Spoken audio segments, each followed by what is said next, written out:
And there's a quote by Frederick Douglass. He says, it's better to build strong boys and girls than to repel broken men and women. And that has been my mission ever since I joined this field of education. I've made it a mission to increase the confidence in our young black boys and girls, because there's a shadow over them. That when it comes to thinking smart, when it comes to being intelligent, it's always associated with being white. And our young kids are brainwashed. Every time, our young people get out their first dolls, their first action figures, their first cartoons, it's always white characters, white heroes. The smart people are always the white ones, and black people are always depicted in this demeaning light. And there's a push, there's a mission of mine to build a confidence in our young black boys. Because our young black people, you understand that they come from people that invented thinking. We have this disdain when it comes to being associated with Africa. I ain't African. I'm not from Africa. I ain't African. But we know our true history, because they lock our history into a box of slavery. So all we think they come from Africa is slaves. But once we teach our young people that Africa was the world's library, everybody around the world came to Africa for wisdom and knowledge and advancement. When we teach them that, they develop this confidence. I have two beautifully troublemaking babies, and I make sure I include them in every aspect of representation. So in my household, there's not a God. There's a God and a goddess. Because I feel like, when we leave out the goddess aspect, my daughter's left out and she feels inferior. There's this concept with Eve being the downfall of mankind, and women are blamed for all the dysfunction that's going on in the world. That affects her psyche. She's growing up with this concept of Eve is the downfall of all mankind, and I'm a woman. She takes that with her. So in my household, is man, is God and goddess.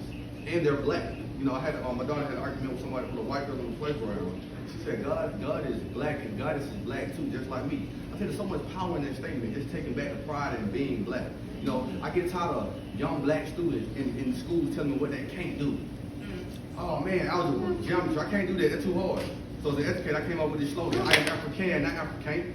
And we claimed it back, I am African, not African. I think about the wonders of what my children are doing. Our youngest, 8 years old. I'm a biased parent, but she's a genius. She scored a 99 percentile every test she's ever taken. She's 6, she learned how to solve Rubik's Cube when she was 6, multiplying. She's doing high school work, she's in 3rd grade. I'm so proud of her. My son, he's in kindergarten, multiplying, dividing, off the charts, 99 percentile, everything they took.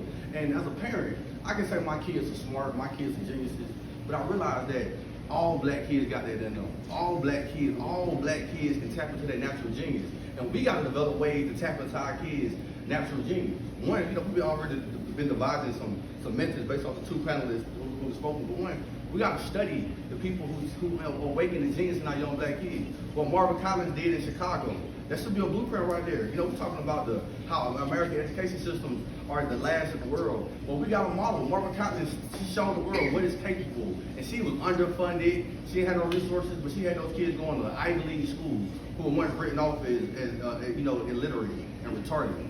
We see what Jeffrey Kennedy is doing in New York. We see what Ron Clark is doing down the street in Atlanta.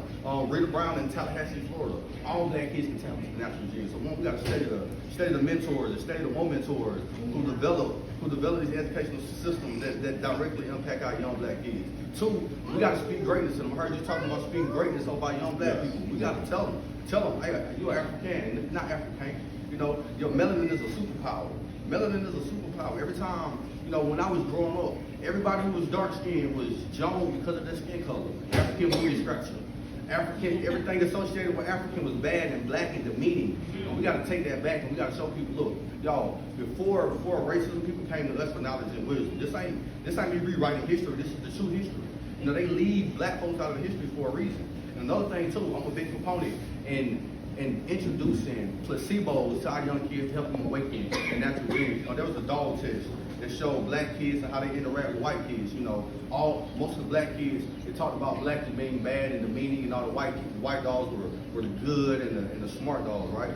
So what I did, I started introducing Rubik's Cubes to young black people, young black kids. So my daughter learned how to solve Rubik's Cube when she was 6 years old. Confidence off the roof. I taught over 1,000 kids how to solve Rubik's Cubes, right?